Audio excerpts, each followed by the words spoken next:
All right, how's everybody doing? You know, I don't get tired of that theme song. Thanks to Craig Pilo for putting that together for me. Jeez, so many months and months ago, but it's still happening, man. I love it. So, anyways, thanks, Craig Pilo. I know you watch the show. I know you can't call in, but I know you watch the show there in LA. So, hopefully, everybody is having a wonderful Tuesday.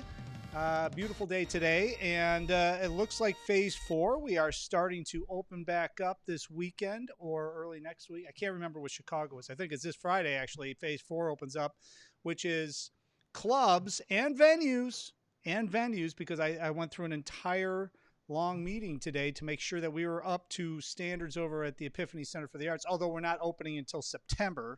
So stand by for that. Of course, all the information at epiphanyshy.com. But it's 50 people or less, or 25% of your indoor crowd you can actually have. But there's a lot of stipulations in order to make everybody safe.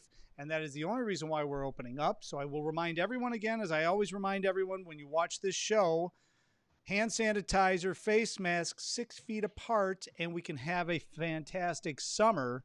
But look at what's happening in Florida, Arizona, and a few other states, and it is spreading out of control. So again, I'm glad we were shut down the way we were shut down. It was very unfortunate. It was not ideal. I'm not a fan of not seeing live music or being able to be at any festivals, but so far the city's doing well. So just a public service reminder from Chicago Music Revealed here in Chicago Jazz Magazine.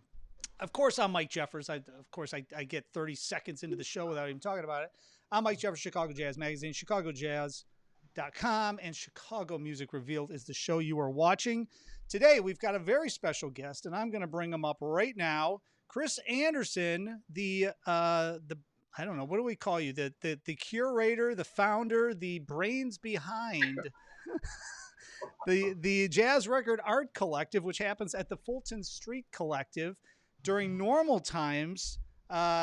Several times a week sometimes. There's a whole list of shows each week, and during normal times it's a great place to go. You see live music, you can see performers, and I'm going to let Chris talk specifically about it, but I mean, musicians take on some legendary albums and recreate them with an audience there, and then they always have a visual artist who's painting along or creating some visual art to coincide with the music. So the creativity is incredible. The thought process on putting this together is really outstanding. There's nothing like it in Chicago. I don't even know if there's anything like it throughout the country. And Chris is now pushing forward. He's going to start doing some virtual things and dealing with the COVID-19 stuff. But you are back in business and things are moving along, and congratulations. And you got a show tomorrow night. And I think I talked plenty, so I'm going to let you talk now, Chris. Did I cover everything? I think you got it all. That's it. Thank you for being here. Good night. Yeah. Well, let's talk specifically about the shows coming up, and then we'll backtrack and talk about how you came up with the concept and how you launched it. But you've got a show tomorrow night. Carl Kennedy's playing a special show tomorrow, live virtually, that people can check out at Fulton Street Collective, Facebook.com/Fulton Street Collective. So why don't you talk a little bit about the show tomorrow night and some of the virtual stuff you have coming up? Well, when the whole broke, obviously everybody shut things down. As things started to progress, well, we could do virtual shows. Somebody in somebody's, from somebody's apartment, somebody's house. Everybody, divided up into their own sheltering abodes.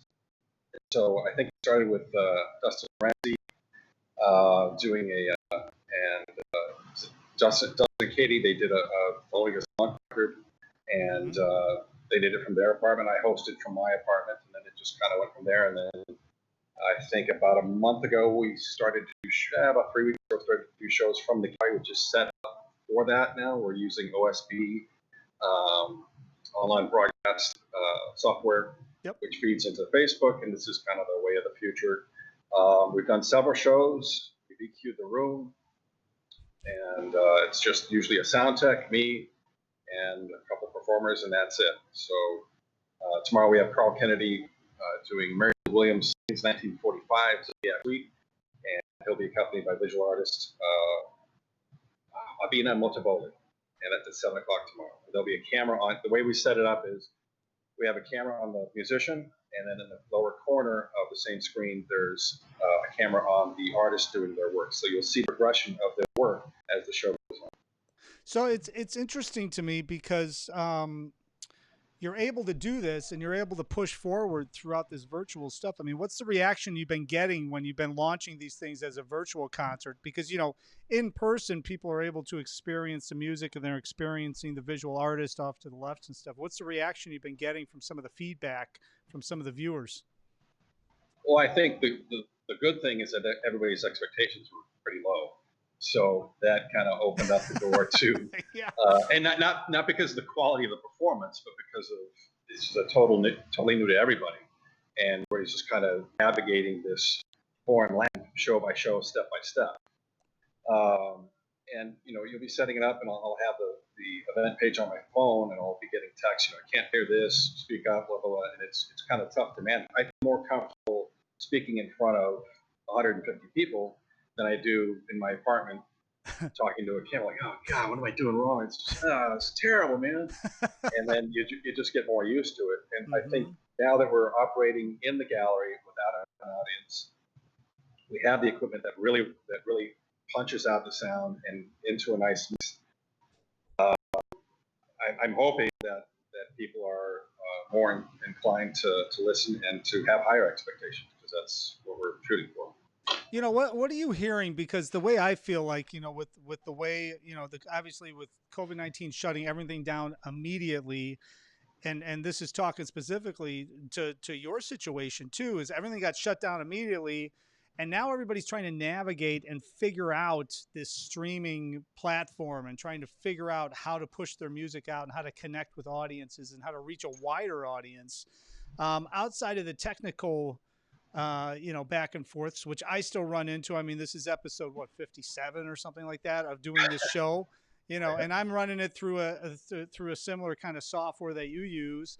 And there's always little glitches and things like that. But I'm reaching a lot of people that would probably I would have never reached just with doing a weekly show like I was with Chicago Jazz Magazine, just because of the frequency and because of the different platforms I'm able to push it out on and all that stuff. But from your standpoint, are you finding that you're reaching a larger audience, like people that have never been down to an actual show in person is now they're able to consume it at home? And, you know, I'm sure that there's some people that have never experienced it live, but are now consuming it at home just because of the convenience of it. I think that's exactly right. We're getting inquiries from during the performance, but also before the performance, because right now we're just running on Facebook and Instagram. People calling up or emailing, you know, how do I watch this? I really want to catch this, and blah blah blah. And I got to New York from Europe and Asia. Got tons and tons of people, but the individuals that are coming from all these different places says to me that the spy. Yeah, that's what I'm feeling. I'm also feeling like a lot of musicians are also being able to connect with different people that they would have never been able to connect with before. So if there's a silver lining, you know, in a pandemic, that might be it, you know. So I think that there's two silver linings. One, being able to connect with people from all over the world. Two, only needing a week to promote a show. Yeah, that's right. And that's pretty much it. That's it, man. How are we going to get there? Well, just turn on your phone and you're there, man. That's it. That's it. That's it. Well, let's talk about this concept. Let's go back. Now, how did you end up thinking of this? Because I know from running businesses and being in the jazz business and trying to put something together and trying to organize one performance, maybe a month, you know, during normal times. I mean, for you to actually start organizing performances, taking on these famous recordings, number one, and talking musicians into doing it, but also now, you know, during normal times, you're cranking these things out 2-3 times a week sometimes. I mean, it turns into a full-time job unless I'm completely off my rocker here. I mean, there's a lot of organization and a lot of connecting that you have to do. So how did you first come up with the concept and why? It was back in summer of 2013, the creator of the Fulton Street Collective, Joe Lanassa, he created it with Anna Furman, who's a musician from Chicago, and Furman's Trigger Gospel. They started back in, I believe, 2003. And they brought me on board to kind of manage things, and then I had an idea to do live performances, obviously, and but I wanted it to tie in with the aesthetic of a collective, and so let's bring in a visual artist. And I had no idea this was going to work. And I contacted Neil Alger, who I had played with in a couple of different projects. And, what do you think? What would you want to do? And he came on board with George Flutis, Scott Burns, and Matt Ferguson. And I think they did Speak No Evil. Oh, can't remember. Yeah. It all kind of blends together after a while. And the first show, there was 4 people on stage, 1 visual artist, and 5 people in the audience. So they're like, man, there's only one way to go from here, and that's up. And there was torrential rains. Everything that could go wrong went wrong. But I didn't want to give up. I felt like I had something unique, and it was in an environment where you don't have to tell people to shut up. Everybody who's there is there for the experience, to experience the music and to experience the visual art. Yep. And the way it grew, it really was Dave Rempus performing Jackie McLean's Action album 6 months down the road, where he really took the mic and pressed forward with talking about Jackie McLean and talking about the record and how it was made and what was going on in the music scene and the New York scene. And I, sitting off stage, going, will you play a song, dude? Play anything. And then I kind of moved to the side of the stage and looked at the audience, and they were right there with him. Yeah. And that said to me, okay, this is working. This is turning not only into a live performance and visual art, but the audience getting an education in this record and in this musician and about this musician.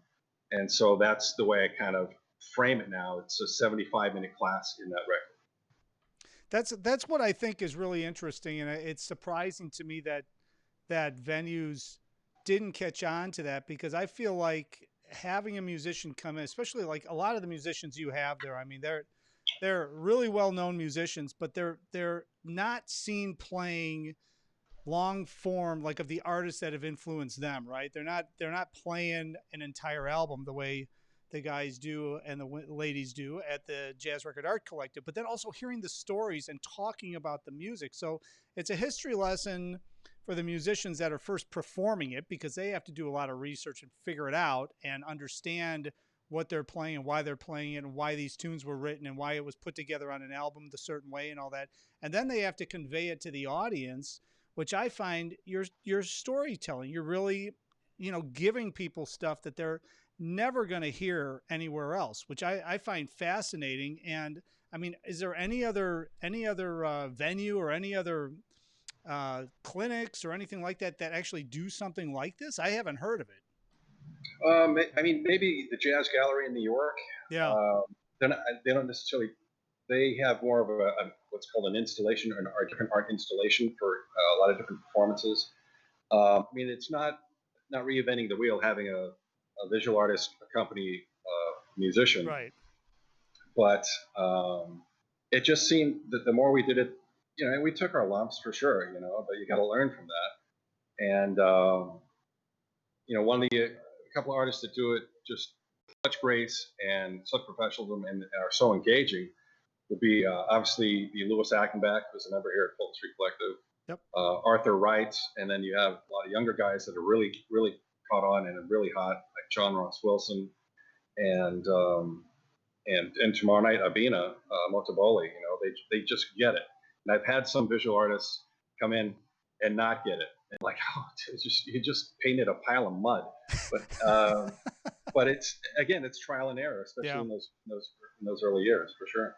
Well, now how does the whole thing work? So, I mean, obviously there's a suggested donation to come in, but for the artist, they're able to they paint and then they're able to sell that work there, right? I mean, that's what they're able to do. Is that sort of the during catch for them? Yeah, during the normal business hours, if you will, we would allow have the visual artist do an installation, a small installation, and then paint or sketch during the performance.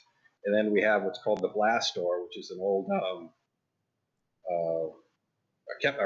fire door in the gallery, and it's magnetic. So then they post everything on there. And I tell artists, go for volume, go for quantity. If you're going to do just one piece and try to sell it for $500, ain't going to happen. If right. you do a lot of smaller pieces and make them more accessible, you're probably going to do well. And so we've worked out a system where they work during the show, post on the wall, we open everything back up again after the show. And a lot of time it's musicians or family members of musicians that buy the work themselves.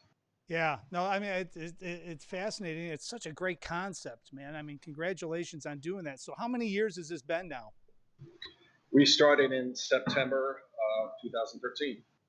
So talk a little bit about your background, because you also, I mean, you were curating and programming some music at some different clubs outside of this place originally, right? Or you were helping out. I mean, how did you first get into like the live music programming thing? Because that's not something that people can stumble into and actually do well. I moved here in '94 after school and was deep into the rock scene, was playing in a lot of different groups. And for some reason, I just migrated to being the business operation or the operations manager for each project that I was in, because just being fiscally responsible and knowing how to promote and knowing what to do with the money. So I was in a lot of different bands in the '90s, and then I started managing and booking a club in Evanston called Nevins Live, which was associated with Oh Tommy yeah. Nevins Club. Yep. Sure. And that was a tough nut to crack, but we made our mark, and then got new owners, and ESPN Nation took over, and that was that. And then I got hired to manage the Green Mill, and I was there for 12 years. And while I was doing that, I still had my own side booking company where I booked jazz at different restaurants and my own gigs and so on and so forth. So it was kind of a natural progression to go from Green Mill to here, where I'm calling all the shots. So. Well, it's interesting because starting off and playing in a band, there's always one guy that has to kind of take the reins and actually start doing something, because everybody can talk about doing stuff, but then there's the one guy in the band that actually starts doing, booking the band, booking the gigs, getting the promo, working the deals. And that was you. As like, in my case, that was me, because everybody else has a lot of great ideas, but nobody actually wants to do anything with them. So, in order to push it forward, but for you to parlay that and then bring it into the club scene and actually work at Nevins, which, I'm real familiar with Nevins, obviously, and then go over to the Green Mill. I mean, that had to be like a university of how to book people and how to work with musicians at the mill, because I mean, it's 7 nights a week essentially, and 3-4 groups a night sometimes. I mean, that, and then being able to work with Dave and all that. I mean, that's quite a university of Chicago music right there. So you had quite a base to choose from, and you probably became friends with all these guys, right? That's exactly right. And I was able, you have those relationships, and then you have that pool where you have an idea, or you have a date, or you have something that sparks, like, who could I get to do this? Oh yeah, get this guy over here. Dave does all the booking at Mill, and that was kind of like, being there for 12 years was kind of like captaining a drunken jazz pirate ship for 12 years. And it was great. It was a fun ride. It was across the gamut of emotions, and but in the end, it's kind of a young person's gig. When you're single in your 30s, managing Mill is great. It's awesome. Married, kids in their 40s, getting home at 5, 6 morning, speaking of cigarettes and booze, not so much. So it was time to move on. Oh yeah, no, but I think it's interesting because I mean, we both know a lot of the same musicians, and I mean, if you come up to somebody and you approach them with your concept, especially when you were trying to prove it, right? I mean, at the Jazz Record Art Collective, it's a lot easier to talk to musicians who you have a relationship with, who they trust, and you're dealing with them and you're telling them, this is kind of the idea I'm thinking of. I don't know if anybody's going to show up, but here's what I'm thinking, as opposed to like randomly calling up some cold call people and trying to get something off the ground. I find that having those relationships, even with what I do, is just, it's, everybody's on the same page then. So that had to be a huge help in your world to be able to get some of these top dudes and ladies. I keep saying dudes. I was talking to too many people today. What's up, dude? I was talking to a lot of rock bands today, so I apologize. But, talking to all these musicians, you're able to pitch them a little bit differently and bring them on and give them the concept. And I feel like talking to a lot of musicians that have performed for a Jazz Record Art Collective performance, because I have them on the show sometimes to preview things when they're going to do things over there. they are so into what they are doing. And I know some of this music is extremely difficult to play and recreate. So they're practicing, they are getting together to rehearse. I mean, are you kind of shocked at how into some of these things that these guys are? I mean, the amount of time they have to put in to actually recreate some of this stuff is incredible. I think that's a sign that it's working. It is very impressive, the dedication and how serious they take it. And they are picking a musician or a record that speaks to them and has been an influential album in their life. And they want to perform it right. And so the amount of hours that they put into it, but that puts added pressure on me to get the word out and to be walking around Michigan Avenue with a bell saying, "Get over to Fulton Street Collective tonight because this is going to be really cool." So I think it's pressure on both sides. Yeah. Well, I mean, it's really an incredible project, I guess we'll call it. But I mean, now moving on, what is into the 7th year, I think, if I'm doing my math correctly, almost to the 8th year. So I mean, and it just keeps growing. So talk a little bit now. You've got the Jazz Record Art Collective, and then you have the Fulton Street Collective, where you have one that is the Jazz Record Art Collective, where they do the famous recordings and they talk about it and all that. But then you also have kind of branched out in recent years, and you're presenting performances outside of the Jazz Record Art Collective name because they're coming in to perform at the Fulton Street Collective. So talk a little bit about that, because I know there's been some release shows, there's been some other performances over there. What's the differentiation between the two? Well, I think it was probably our 3rd year in where I started to realize that we could have just regular shows here, but have the environment and the aesthetic and the atmosphere be the same as a JREC show. Jazz Record Art Collective acronym is JREC. Yeah. And to have it where you do have a live visual artist and the musicians have the freedom to talk to the audience, engage with the audience, because you're in the corner of a gallery, but the audience is right there. They're on couches and they're right in front of you. So having that enhanced engagement with the performer and audience members works, and having that added element of the visual art makes it even more unique. Yeah, yeah. So I mean, being able to combine. So what are you up to, like, during normal times? And then let's talk about the upcoming shows here. But during normal times, what is it, about 2-3 times a week now, right? I mean, when you're able to do that, one a week of Jazz Record Art Collective usually, and then a couple of just Fulton Street collectives. We do anywhere from, I would say, 2 to 4 JREC shows a month, and then on top of that, another 4 to 6 regular shows during the month. So, and that we usually try to keep those on Tuesday, Wednesday, Thursday. Weekends obviously are more geared towards private events, art openings, and the versatility of the space opens up the door. We can maneuver stuff around. We have a grand piano, we have an M3 organ with full sound system, so we can modify the room to cater to most events. And so you wear a lot of hats in this gig. If you're a booking agent, you're a talent buyer, but you're also an event manager, coach, and psychologist and banker, and all rolled into one. So it's a lot of little things that add up. All right, so let's talk about some of the upcoming shows. So tomorrow night at 7 p.m., obviously Carl Kennedy's going to be on, and that's going to be, all of these are going to be on Facebook.com/Fulton Street Collective. So that's where we want to send everybody over to that, so that they can check everything out. So you've got tomorrow at 7 p.m. Now, who else is coming up? So we got Carl Kennedy tomorrow, and then we have Soul Message on Friday. My Fridays are kind of open right now, so we put some shows in there. And that's Greg Rockingham on drums. Chris Foreman's going to play the M3 organ. Jeff Bradfield on guitar.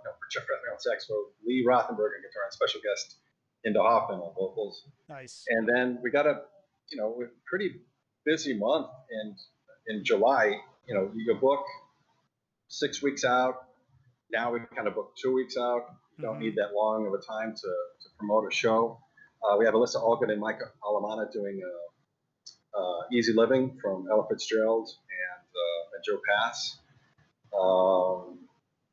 What else we got? You've got Chad McCullough. Chad McCullough is doing Larry Young Unity. Yep. And then we got Mardra and Reggie Thomas doing Billie Holiday, Lady in Satin. Here's a show that's coming up. We don't know how we're going to do it, and even if we're going to do it. But Luke, the Heritage Orchestra, Luke Milevich's group, is going to do Count Basie's Kansas City Suite. So that's 18 guys. I was looking at that. I think you're going to have to do a little logistical planning over there. Yeah, for that Luke, kind I of talked thing. to Luke today, and he's going to come over this week, and we're going to map everything out. We actually wanted to do it in the parking lot, and I thought that would really work.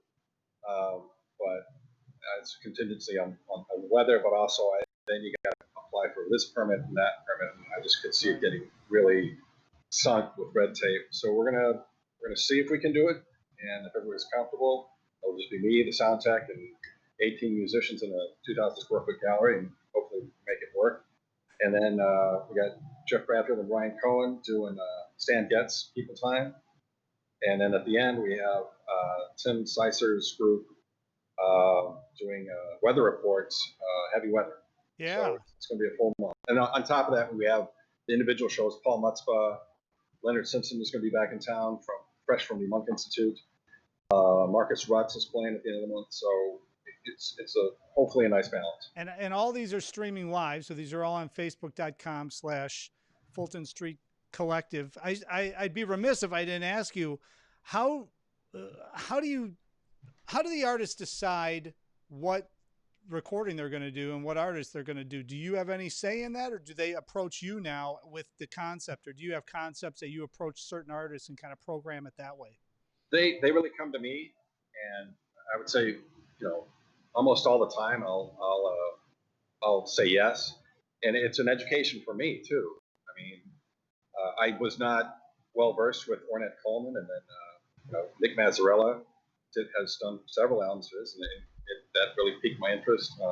One that was really out of nowhere, which I am a huge fan of, is Alejandro Urzagaste did a Bar Wars from Willis Jackson, and I didn't even know Willis Jackson. Then all of a sudden become a fan, and so I get a big thrill out of it too, because it forces me to research these different musicians, like, oh, that fell through the cracks, and that fell through the cracks, and why wasn't I listening to this? So most of the time I enjoy it.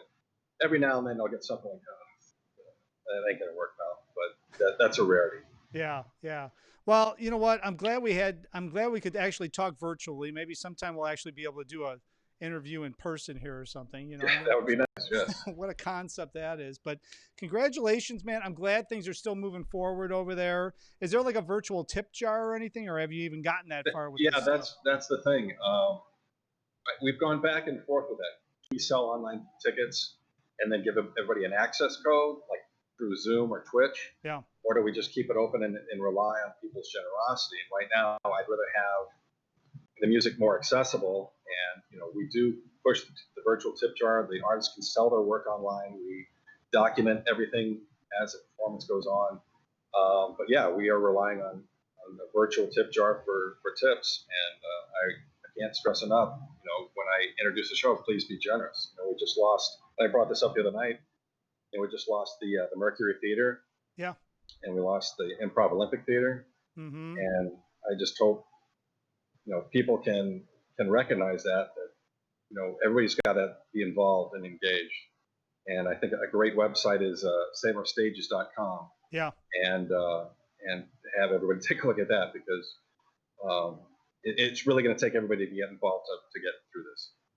Well, it really is. I mean, we could talk probably for another hour and a half, especially with all of your background and all of that, how important it is to, get people out to clubs and venues during normal times, and how the weekends a lot of times make up for slow early parts of the week. So when there's like 0 people coming into a venue for like 3 or 4 months, I'm not talking about the Fulton Street, but like regular clubs and venues that they rely on this stuff. It's one of those things, especially in phase 4, 50 or less, or 25% of your club you can have people in, and phase 5 is a vaccine, which means we're going to be in this for quite a while. it's going to be really relying on people to, get on board and understand how to help musicians in addition to helping these venues. So yeah, I agree. SaveOurStages.com. Of course, that's civil, and people can get more information on that. The Chicago Independent Venue League, they've been pushing that out as well. So glad you brought that up because it's so important, and we're only going to see, unfortunately, I think we're going to see more and more venues fall on hard times just because you just can't be closed like this for so long without some ramifications or without some funding from the government. So we can only put some pressure on the city to see what they can come up with in order not to lose a lot of different venues that we currently have now, Right. And that's the thing is we talked about this earlier, even if, the cure came out today, if there was a vaccine today, are people going back into, huge crowds again? I don't know. I think it's going to be a mental issue for people for a while. We're in this for a while. Yeah, no, I agree. I agree. Well, I'm glad you got the Jazz Record Art Collective and the Fulton Street Collective up running online. Of course, we're going to share all the links below, and we'll always be posting things on ChicagoJazz.com, Chicago Jazz Magazine, Chicago Music Revealed, as Chris continues to announce shows. So we've got all of July and a couple of shows left in June. So I encourage everybody to head over there. Chris, congratulations, man, keeping the ball rolling here even during a pandemic. What can we say? Yeah. Well, what else would we do, That's right. That's right. It couldn't get any worse than this. Right. Yeah. I better not say Let's that. not find out. All right, man. Thanks so much for jumping on. You bet, man. Anytime. I appreciate it. All right. Thanks, Chris. All right. Take care. Chris Anderson. So I'm ready to have her check out the Jazz Record Art Collective, Facebook.com/the Jazz Record Art Collective. Of course, Fulton Collective as well on Facebook. We're going to link everything up. He's got some great shows. And, of course, you can support a lot of wonderful Chicago musicians, which I'm sure all of us probably are very familiar with if you've been watching this show. So, all right. Appreciate everybody for watching today. And, of course, as I always say, we're going to link everything up. Coming up tomorrow, Harvey Tillis. Harvey Tillis coming on. He is a world-famous photographer. He also is one of the photographers that always contributes to Chicago Jazz Magazine at different performances throughout the city, but actually most notably at Jazz Record Art Collective. He is like one of the staples over there. He's always taking pictures, so you can see a lot of past photos, by the way, on ChicagoJazz.com from Harvey Tillis. But we're going to have him on tomorrow, be talking about his book that came out last year, Somewhere in Space, which is a whole photo book of performances that happened at Space in Evanston that he has been taking for over 10 years. It's fascinating. The photography is incredible. Harvey's got a heck of a story as well. He's done a lot of professional work with media, but also he's gotten to take and follow around President Obama a little bit too. So maybe we'll hear some stories about that. Harvey's always fun to talk to. And then on Thursday, we are going to have the Jazz Institute on here. Heather Ireland Robinson will be joining me along with Adriana Pietro. They are going to be on. We're going to be talking about the brand new summer jazz camp they are launching, which is going to be virtual. So they're not going to skip a year. So that's going to be coming up on Thursday. And then Friday, our Blues and Beyond Friday, just got the announcement today. The world famous Jimmy Johnson, the 92-year-old world famous blues musician, is going to be on with Dave Katzman and I on Friday at 6 p.m. And I can tell you that when I interviewed Jimmy Johnson at the Blues Fest last year, he's got some stories. And I'm hoping we get a lot of stories from Jimmy because it was incredible interviewing him last year. So I can't wait to hear some stories this Friday at 6 p.m. Of course, all the information at ChicagoMusicRevealed.com. As I always say, thank you for watching. If you like this, share it, like it, tell your neighbors, tell the grandkids. Tell your neighbors, call your family, call the grandkids. I got to get that right. Chicago Music Revealed right here, 6 p.m. every day, Monday through Friday. Thank you for watching and stay safe. I will see you on the next broadcast, which will be tomorrow, 6 p.m. See you then.